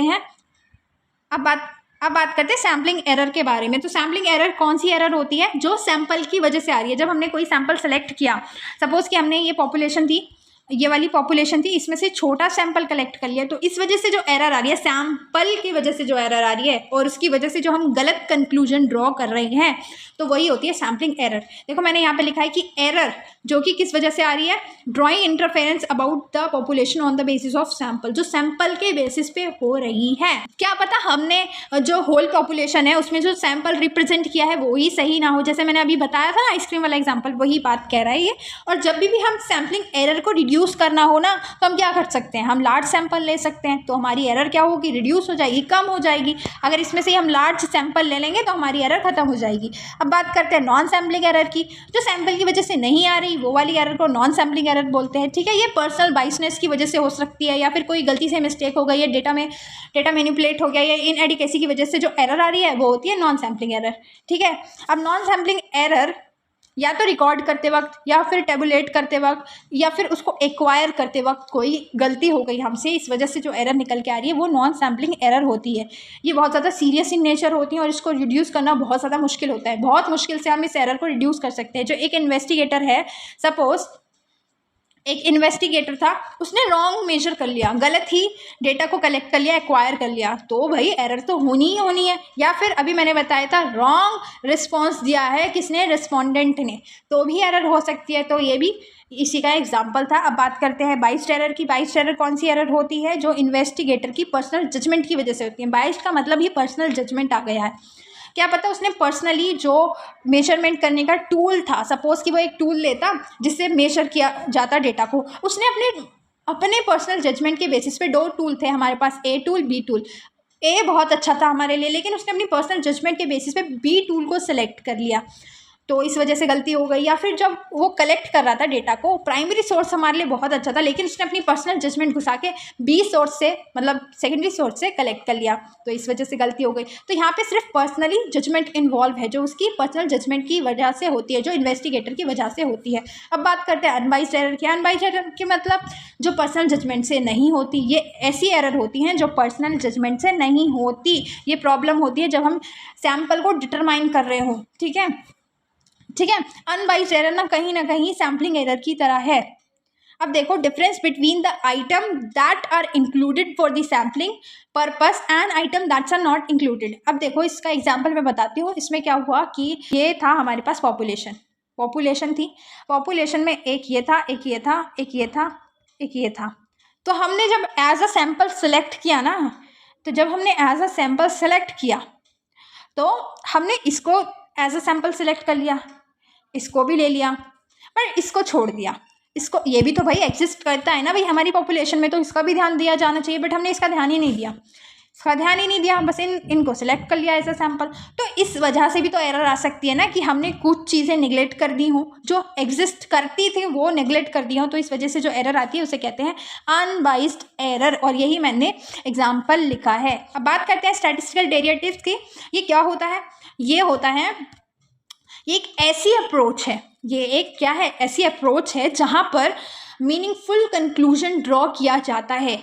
जैसे कि जब भी हम डेटा को कलेक्ट करते हैं, क्लासीफाई करते हैं, टेबलेट फॉर्म में करते हैं, फिर उसके बाद एनालाइज करते हैं ना प्रॉपर्ली, रेशियो की फॉर्म में, परसेंटेज की फॉर्म में, रेट्स की फॉर्म में, मतलब ऐसा कुछ करते हैं जिससे जो डेटा है ना बहुत ज़्यादा अंडरस्टैंडेबल हो जाए, लोग उसे समझने लगे, कोई भी देख के बता सके अच्छा 5% लिखा हुआ है, इतने रेशियो में लिखा है। तो ये सारे क्या होते हैं? स्टैटिस्टिकल डेरिवेटिव्स होते हैं, जो कोई कुछ कंक्लूजन ड्रॉ कर रहे होते हैं, ठीक है, मीनिंगफुल कंक्लूजन ड्रॉ कर रहे होते हैं। रेशियो इसका एग्जाम्पल है, परसेंटेज इसका एग्जाम्पल है, रेट इसका एग्जाम्पल है। रेशियो क्या बताता है? 2 एलिमेंट्स के बीच क्या बताता है? रिलेशन को बताता है। परसेंटेज तो हम जानते ही हैं। और रेट्स क्या होता है? न्यूमरेटर एंड डिनोमिनेटर को एक्सप्रेस करने का जो तरीका होता है वो रेट्स होता है। अब वीडियो को यहीं एंड करते हैं, वीडियो बहुत लंबी हो चुकी है। मिलते हैं आगे की वीडियो में, पार्ट 2 में मैं सारी चीज़ें कवर करूंगी। मिलते हैं नेक्स्ट वीडियो में। आई होप कि आपको अच्छी लगी हो। अगर ज़्यादा से ज़्यादा सपोर्ट मुझे मिला, प्यार मिला, तो पार्ट 2 जल्दी ही रिलीज़ कर दिया जाएगा। तब तक अगर आपको वीडियो अच्छी लगी हो तो लाइक, सब्सक्राइब, शेयर ज़रूर करें। मिलते हैं नेक्स्ट वीडियो में। आपका पेपर आने वाला है। All the best. Till then, bye bye.